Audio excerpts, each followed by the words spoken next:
months, I've been living in Costa Rica. I tasked myself with a challenging goal.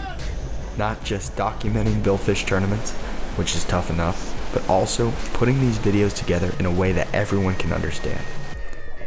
Being here for 5 months gave me some truly amazing videos that don't need much explaining. While many of my past videos have been compilations, like a rap song without meaning, I have to admit, I didn't hit my goal of telling a story that you can follow.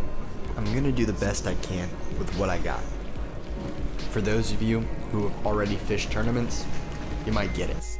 But for those of you who have never fished, just try to enjoy the fish jumping, sailfish and marlin.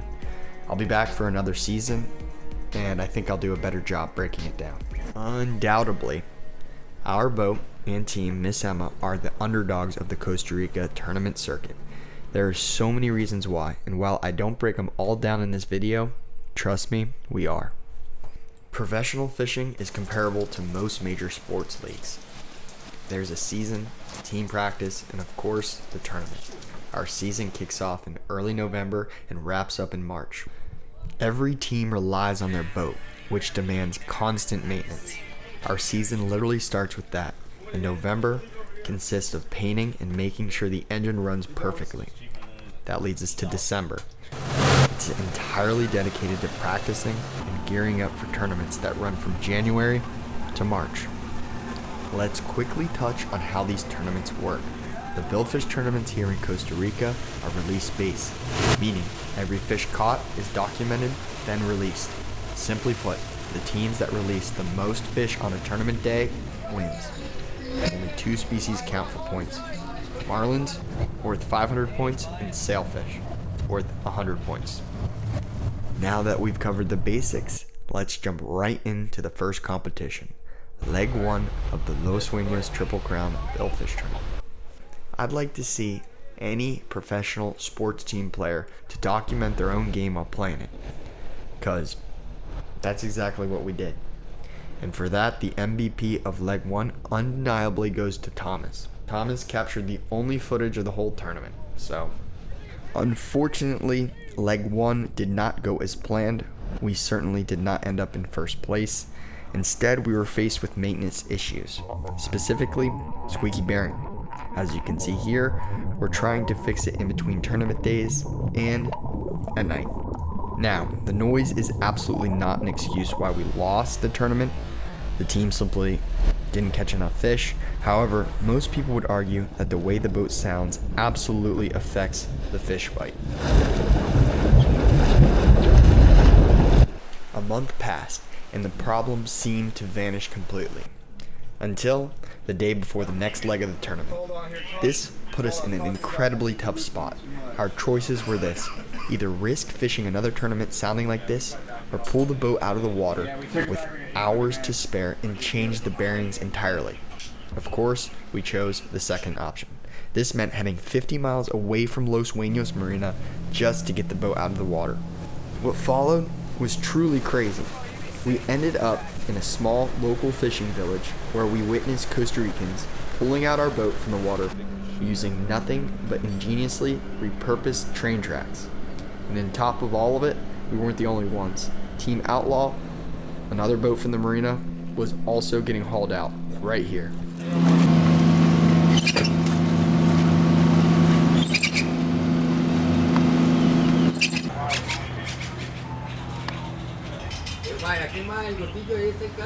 Hey buddy. We got the bearing changed, and with absolutely no time to spare, made it back to the marina just in time for leg 2. Day 1 kicked off amazingly with a double sailfish, 1 on each teaser. That immediately let us know that we made the right decision by pulling the boat out of the water.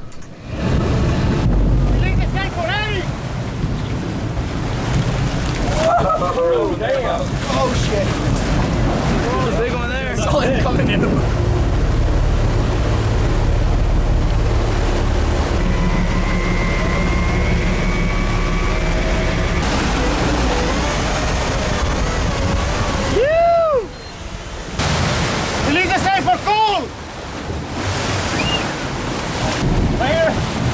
Release the sail for Josh!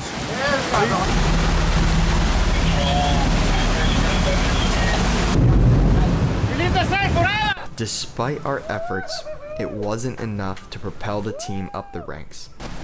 Leg 2 was not our strongest performance, and it honestly reaffirmed our underdog status to the rest of the fleet. But now, with a month until the next competition, we're looking ahead to leg 3.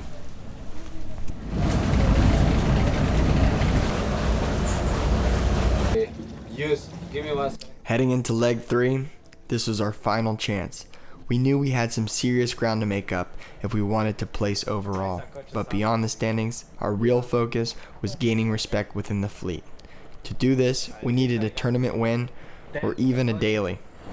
A day before the tournament and our crew is busy preparing for the final leg. This means respool and rods. You'll see Josh doing Josh things down in the engine room, as usual.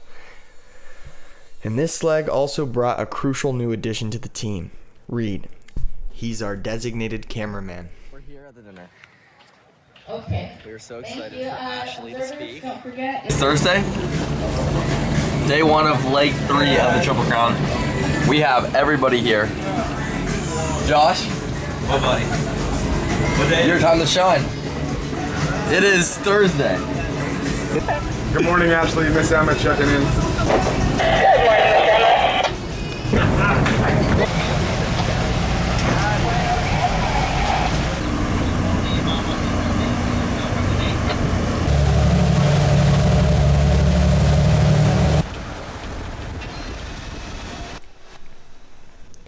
Day 1 of the final leg, and we immediately kick things off with another double. Always a good way to start. But looking ahead, I'm genuinely excited for next year's content.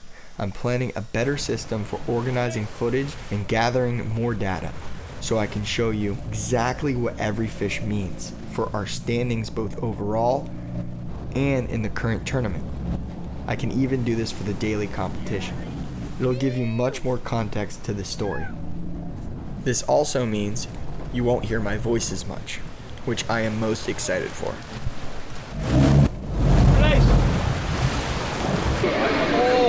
Besides blue marlin being worth 500 points in competition, this is, without a doubt, the coolest fish in the ocean. This fish is the reason for many of us to spend so many countless hours trolling the ocean.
Despite our celebration, that blue marlin and 4 sailfish weren't enough for the daily win, giving us a rough start to the final leg.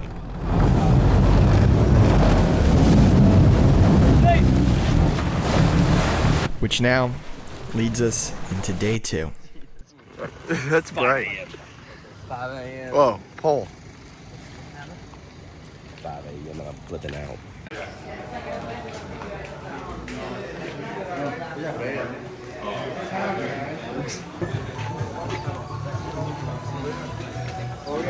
Lighter. Buenos dias. Eric, good luck, buddy. Thank you, buddy. Hey, and I feel good, but I hate getting filmed.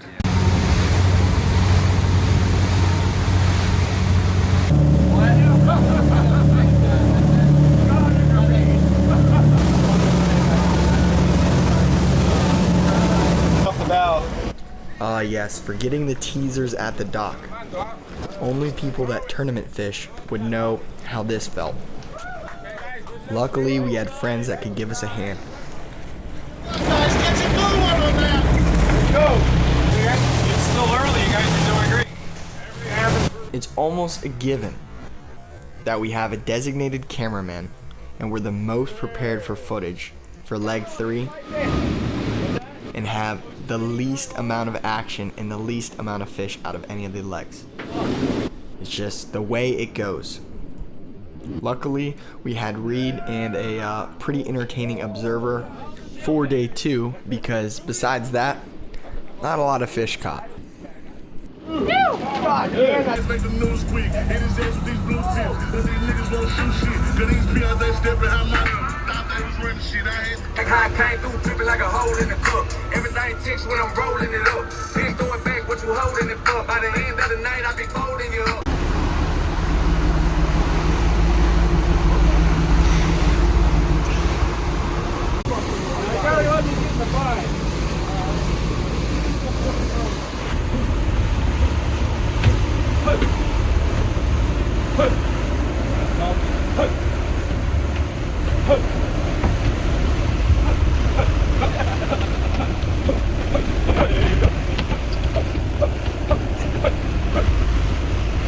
Two hours later.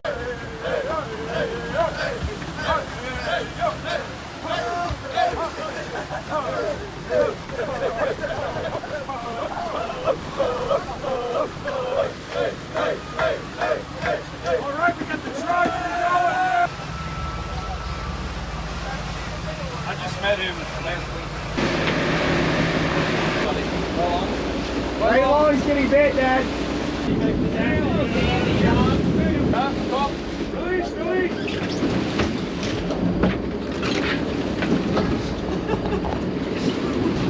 Get strong. He was sick.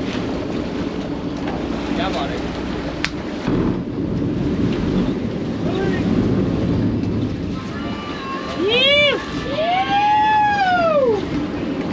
Oh, yeah, buddy.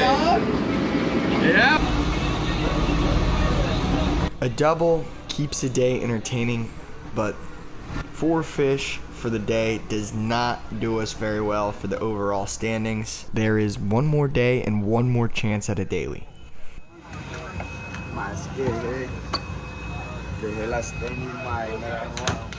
We caught fish, 100%. That's all we can ask for. On to day 3. One more time. Is that bright? Yeah.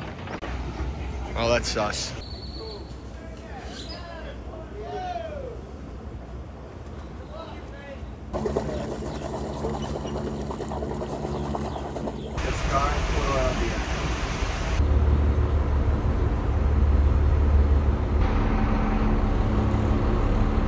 One more time, Thomas.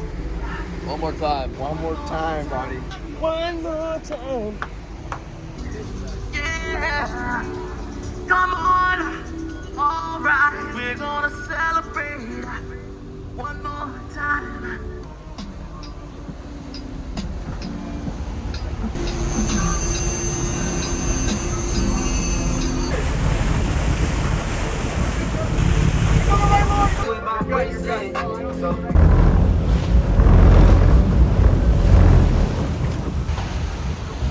We're doubled up right now. 1 sailfish, 1 blue marlin.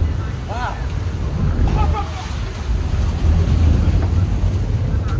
Oh, shit. That goes back.